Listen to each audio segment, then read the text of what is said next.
오늘도 말씀을 통해 우리를 변화시켜 가시는 성령님의 역사하심이 우리 모든 성도님들과 함께 하시기를 주님의 이름으로 축원합니다. 세상에 문제 없는 곳은 없습니다. 우리는 우리 삶의 자리가 문제가 없기를 바라지만 문제는 언제나 존재합니다. 중요한 것은 문제를 풀어갈 수 있는 지혜와 건강함이 있는가입니다. 어제 나눈 것처럼 안디옥 교회의 교리적인 분쟁이 문제가 되었습니다. 그 문제를 스스로 풀 수 없기에 모 교회인 예루살렘 교회로 바울과 바나바를 대표자로 보냈습니다. 그리고 심각하게 토론하며 이 문제를 풀어나갔습니다. 베드로가 이방인에게 복음의 자유를 주어야 한다라고 말했습니다. 오늘 본문은 그 이후에 일어나는 내용입니다. 예루살렘 회의는 지혜롭게 이 문제를 풀어갑니다. 오늘 12절은 이렇게 시작합니다. 온 무리가 가만히 있어 듣더니 라고 기록합니다. 예루살렘 회의에 모인 사람들은 베드로의 증언, 또 바울과 바나바가 이방인 중에 행한 표적과 기사에 관한 사항을 잘 들었습니다. 여러분, 문제가 생겼을 때 문제를 풀 수 있는 시작은 잘 듣는 것입니다. 이들은 이 예루살렘 사도회의에 참석한 이들은 방관하지 않고 자세히 경청했습니다. 지혜롭지 못한 사람들은 어떻습니까? 다른 사람이 말할 때 듣기보다는 말하기를 좋아합니다. 네가 말하는 내용 이미 다 알고 있어. 알았으니까 내 말부터 들어봐. 이런 태도가 지혜롭지 못한 자들, 상대방의 말을 경청하지 않는 사람들의 오만한 태도입니다.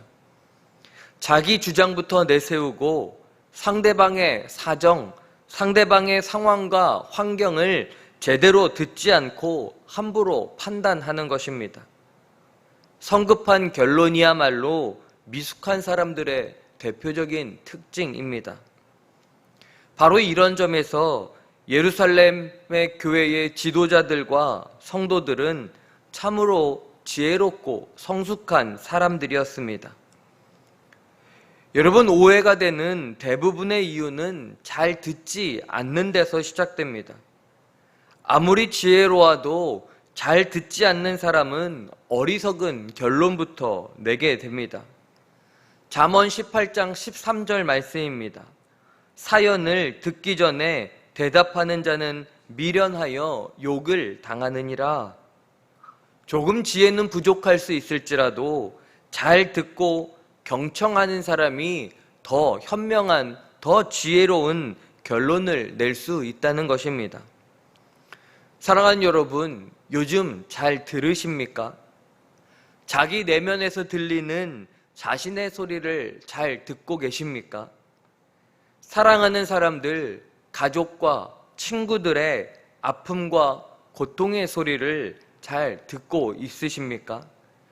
고통스러워하는 이웃들의 아픔의 소리를 들으십니까? 무엇보다 우리 인생의 주인 되시는 성령님의 음성을 잘 듣고 계십니까? 문제가 일어났을 때 먼저 경청하는 마음과 귀를 가질 수 있게 되기를 소망합니다. 들으려고 할 때 문제의 해결에 대해 성령께서 세밀하게 들려주실 것입니다. 그 음성을 듣고 지혜로운 자의 삶을 걸어가는 성숙한 그리스도인들이 되시기를 간절히 기도합니다. 예루살렘 교회에는 양대 기둥인 베드로와 야고보가 있었습니다. 베드로는 자신의 견해를 먼저 밝혔습니다. 그리고 야고보 또한 자신의 의견을 이야기합니다. 베드로의 의견은 예수 그리스도의 십자가 복음을 믿으면 모든 사람은 구원에 이른다. 그렇기 때문에 이것을 믿는 이방인에게도 자유를 주어야 한다라는 것입니다. 그 얘기를 듣고 있었던 야고보 또한 비슷한 의견을 말합니다. 단 그것을 편지로 써서 보내자라는 것입니다. 예루살렘 모교회가 이방인 교회의 형제들에게 편지를 보내자는 것입니다. 이방인들이 유대인들처럼 될 필요가 없다. 유대인들에게 주신 이 율례와 모세의 율법들은 글자 그대로 지킬 이유가 없다. 대신에 4가지 우상의 제물, 피와 목매어 죽인 것과 음행을 멀리하며 살아간다면 구원에 아무런 문제가 없다라고 야고보 사도도 의견을 냅니다. 이것이 곧 판결이 되었습니다. 이 판결은 사실 엄청난 영향력을 미친 중요한 판결입니다. 이 예루살렘 사도회의 이후에 2000년 기독교 역사 속에 이방인으로서 예수님을 믿고 따라가는 오늘의 모든 사람들에게 적용되는 위대한 교리적 승리였습니다. 이 회의를 가리켜서 예루살렘 사도회의라고 하는데, 이방인 그리스도인들에게 유대인 그리스도인들이 자유를 선포한 자유의 헌장이라고 말할 수 있습니다. 그런데 이 결정은 28절에 성령과 우리라는 표현처럼 이들이 성령의 음성에 귀를 기울였음을 알려줍니다.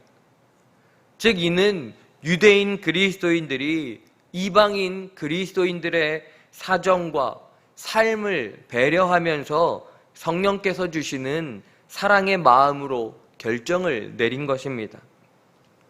사랑하는 여러분, 우리의 가정과 직장과 교회와 그 외의 공동체에 혹시 문제나 어려움이 있으십니까? 문제를 풀 수 있는 핵심은 이것입니다. 얼마나 어려움을 겪고 있는 사람들을 향한 배려와 사랑의 마음이 있느냐라는 것입니다. 규칙과 율법을 강요하는 것이 아니라 배려하고 사랑하는 마음만 있다면 우리가 살아가는 모든 공동체를, 가정과 직장과 교회 등을 아름답게 만들어 갈 수 있습니다. 사랑하는 성도 여러분, 문제는 언제든지 일어날 수 있지만 문제를 풀 수 있는 방법을 우리는 잘 기억하기 원합니다. 먼저는 잘 듣는 것입니다.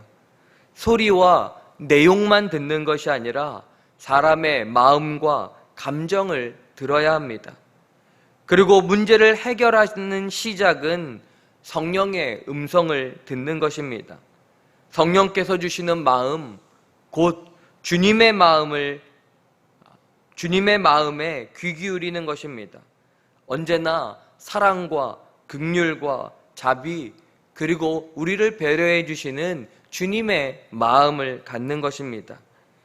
이 하나님의 마음과 뜻을 읽은 사도들과 예루살렘 성도들을 통해 어려운 문제였던 교리적인 구원의 문제가 해결될 수 있었습니다. 오늘 저와 여러분이 이 사도들의 교훈을 잘 배워 우리 공동체 안에서 일어나는 문제들을 잘 해결해 나아가며 더 아름다운 공동체로 세워나가는 삶이 되시기를 주님의 이름으로 축원합니다. 기도하시겠습니다.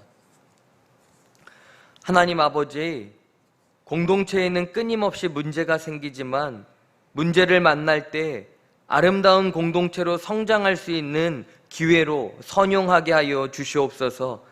나의 의견을 고집하지 않게 하시고 타인의 의견을 들을 수 있는 마음이 되게 하시고 주님께서 주시는 사랑과 긍휼의 마음으로 문제를 잘 극복하여 아름다운 공동체를 만들어 나가는 우리의 삶이 되게 하여 주시옵소서. 기도가 필요한 연약한 교우들을 위해 기도합니다. 연로하신 권사님들과 질병에서 회복 중이신 환우들에게 치유와 평안의 마음을 더하여 주시옵소서. 감사의 예물과 1000번째 예물을 주님께 드립니다. 삶의 어떤 문제 앞에서도 나의 생각과 방법이 아닌 그리스도의 마음과 생각으로 풀어나가 아름다운 공동체를 이뤄나가는 모든 홍남의 성도들 되게 하여 주시옵소서. 이제는 모든 문제의 정답이 되시는 예수 그리스도의 은혜와 사람의 영혼을 향한 사랑과 긍휼의 마음을 주시는 하나님의 사랑하심과 문제를 통하여 더 성숙한 공동체로 만들어 가시는 성령님의 인도하심이 모든 성도들 머리 위에 이제로부터 영원까지 함께 하시기를 간절히 축원하옵나이다. 아멘.